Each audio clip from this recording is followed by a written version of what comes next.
पुंडलिकावरदे हरी विठ्ठल श्री ज्ञानदेव तुकाराम.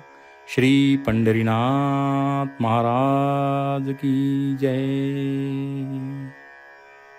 श्री ज्ञानेश्वरी सारांश अध्याय पहिला. तरी पहिला जो अध्याय तो शास्त्र प्रवृत्ती प्रस्ताव. श्री ज्ञानेश्वर महाराजांनी गीतेतील अध्यायांची जी संगती लावली आहे त्याप्रमाणे पहिला अध्याय हा शास्त्र प्रवृत्ती प्रस्ताव आहे. म्हणजे गीता शास्त्र सांगण्यास भगवान श्रीकृष्ण का प्रवृत्त झाले ते या अध्यायात सांगितले आहे. भगवंतांच्या या म्हणण्याचा अनुवाद करण्यास सुरुवात करण्यापूर्वी श्री ज्ञानदेवांनी ओंकार या वाचकाचा उपयोग करून परमात्मरूपी श्री गणेशांचे काव्यमय नमन पहिल्या 20 ओव्यांत केले आहे. त्यानंतर चातुर्य, वागर्थ व कला यांची देवता जी सरस्वती तिला नमन केले आहे. गणेश व सरस्वती यांना नमन केल्यानंतर ज्यांच्या कृपेमुळे आपण पूर्ण काम झालो त्या श्री निवृत्तीनाथांना वंदन करून गुरुभजनाचा महिमा थोडक्यात वर्णन केला आहे. यानंतर भगवद्गीता ज्या महाभारत ग्रंथातील भाग आहे त्या ग्रंथाची परमार्थाची जन्मभूमी, सर्व विद्यांचे मूळ पीठ, सर्व काव्यांचा राव या विशेषणांनी थोरवी व श्रेष्ठता गायली आहे. महाभारताचे सुरस वर्णन केल्यानंतर ज्या गीता ग्रंथावर व्याख्यान करावयाचे त्या भगवद्गीतेचे भारत कमल परागू, जिचे विरक्त संत सोहमभावी पारंगत मुनी सेवन करतात व प्रत्यक्ष ब्रह्मदेव व शंकर जिची प्रशंसा करतात असे गुणगान केले आहे. या थोर गीता ग्रंथांचे सेवन श्रोत्यांनी स्थिर अंतकरणाने व हळुवारपणाने कसे करावे हे त्यानंतर सुचविले आहे. आपल्या पुढे जे थोर श्रोते बसले आहेत त्यांचा या बोलण्याने अनादर झाला असेल, म्हणून मी आपले लाडके अपत्य सलगीने बोललो असा लढिवाळपणाचा परिहार दिला आहे. यानंतर प्रत्यक्ष श्री शंभूचीही मती ज्या गीता ग्रंथाचा विचार करताना स्तिमित झाली, सर्वज्ञ वेदही जेथे कुंठित होतो त्या अगाध ग्रंथावर व्याख्यान करण्यास माझ्यासारख्या अल्पज्ञ व मंद बालकाने सरसावणे हे धार्ष्ट्र्याचे आहे याची जाणीव आपल्याला असल्याचा निर्वाळा ज्ञानदेवांनी दिला आहे.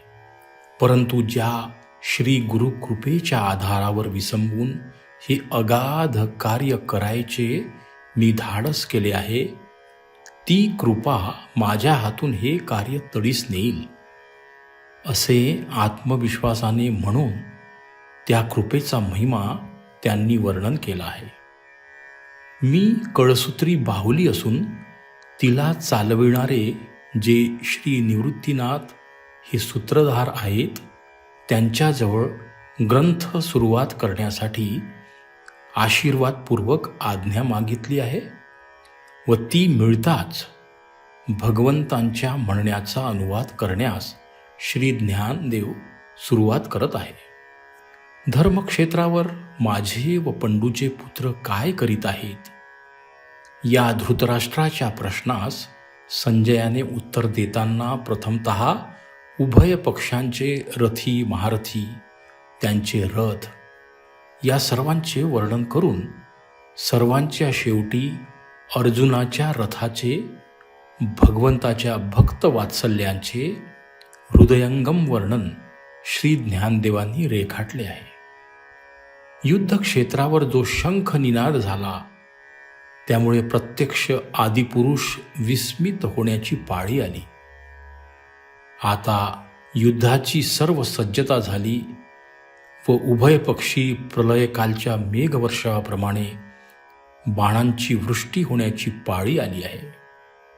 तिचे वर्णन ज्ञानदेवांनी केले आहे. अशा प्रसंगी हर्षयुक्त होऊन सर्व सैन्याकडे अर्जुनाने दृष्टी टाकली व आपला रथ दोन्ही सैन्यांच्या मध्यभागी नेऊन उभा करण्यास श्री भगवंतांना सांगितले. भगवंतांनी रथ नेऊन उभा केल्यावर त्याच्या दृष्टीला दिसावयास पाहिजे होते ते दृश्य न दिसता अर्जुनाला वेगळेच दृश्य दिसू लागले. भीष्म, द्रोण इत्यादी योद्धे हे आपले शत्रू आहेत असे न दिसता ते आपले पूज्य गुरुजन, भाऊ, काका, मामा असे नातेवाईक आहेत असे दृश्य त्याला दिसले. त्याचे वर्णन सुद्धा ज्ञानदेवांनी केले आहे.